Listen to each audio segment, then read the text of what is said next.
The morning sun barely broke through the autumn chill when I found a rusted locomotive blocking the only road to my family's land. 5 acres of rolling countryside, dotted with ancient oaks and a whispering creek, had been my grandfather's pride, passed down to me after his death 2 years ago. I'd poured my heart into plans for a new home there, a sanctuary after losing my wife in a tragic accident. But now, this hulking EMD FP7, a relic from the old Western Pacific Line, stood like a sentinel, its faded blue and silver paint mocking my dreams.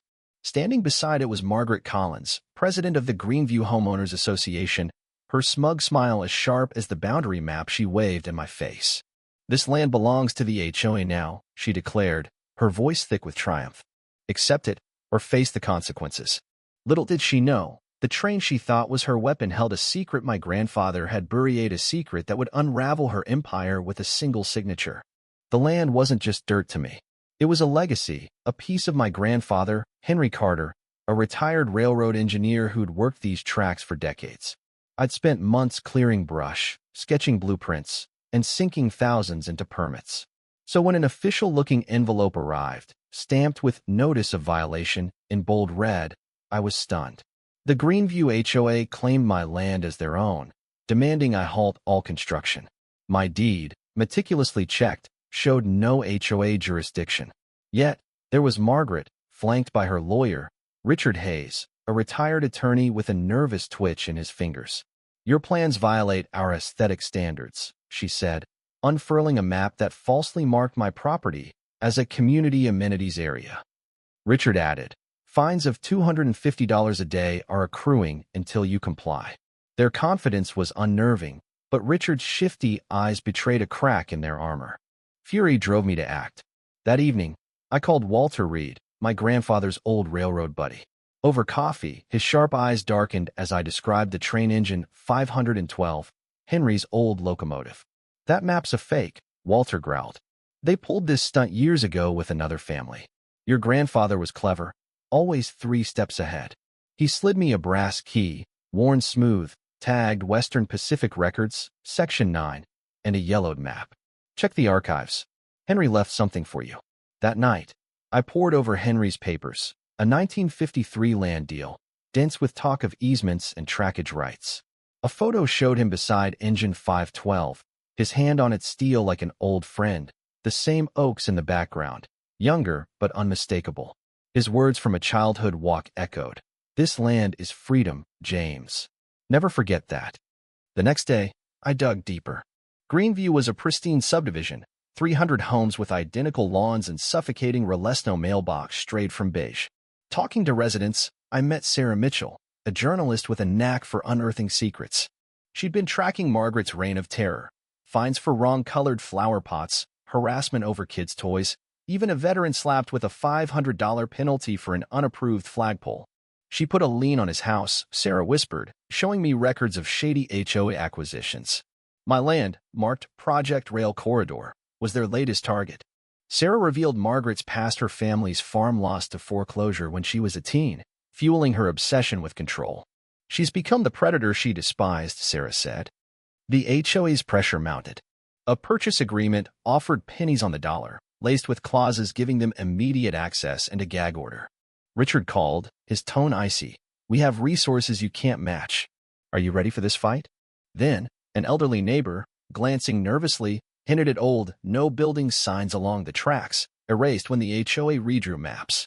Sarah uncovered 3 boundary expansions, all illegal, including one swallowing my access road. Fines skyrocketed to $20,000, retroactive to my inheritance. "They're burying you in debt," Sarah warned. But Walter called with a bombshell. Henry had built a hidden compartment in engine 512 to stash sensitive documents. "It's behind a panel with his initials," he said. My heart raced. This could be the key. I scoured county records with Walter, dodging Margaret's cousin, a real estate shark tailing us. In the archives, we struck gold, the 1953 contract, proving Henry owned not just the land but the tracks. Even better, Greenview's entire development sat on leased railroad land, with Henry's deal giving his heirs ultimate control. Was stunned. Emily was floored. "This is a kill switch. They've trespassed, so you can end the HOA." Sarah called. Frantic Margaret knew about the clause from old emails with Richard and was sending a crew to gut the train. I raced to the site, snapping photos as workers swarmed Engine 512. Richard arrived, flustered. "This is HOA property," he barked. I stood firm. "These tracks are mine, and I have proof." He sneered, but when I slipped on gravel, twisting my ankle, he just watched, his cold smile a warning. I knew the final battle was coming. The Greenview Community Center buzzed for the HOA meeting, packed with residents lured by Margaret's Rail Corridor Park pitch-hot tourist trap to boost property values, with her house conveniently next door. She didn't know I was there, hidden in the back. As she unveiled glossy renderings, I marched to the projector with Emily and Walter, connecting my laptop. "Before you vote," I said, "see the truth." Slides flashed. Fake maps versus originals. Footage of the guards shove. Margaret's emails admitting she knew the land wasn't hers. Gasps erupted when I showed Clause 14.2a. Richard shouted, "Fabricated," but Sarah was live streaming, and residents demanded answers. Margaret snapped, "So what if it's not ours? Without this land, we lose everything." Her raw confession tied to her childhood loss stunned the room. Chaos erupted, residents chanting for justice. Richard offered me double my land's value, a fortune to walk away. I refused. "This is about justice," I told him, thinking of every bullied neighbor. 3 days later, the community reconvened, news vans circling. I demanded Margaret's board resign, refund all improper fines, and apologize, or I'd end the lease. She scoffed, vowing a court fight, but Emily filed Clause 14.2a. In a county hearing, the commissioner ruled, the HOA's lease is terminated. Greenview HOA is no longer legal. The crowd roared. Beside Engine 512, I signed the notice with Henry's fountain pen, Walter, and Emily at my side. The train became a museum, its plaque reading, "Where justice rolled forward."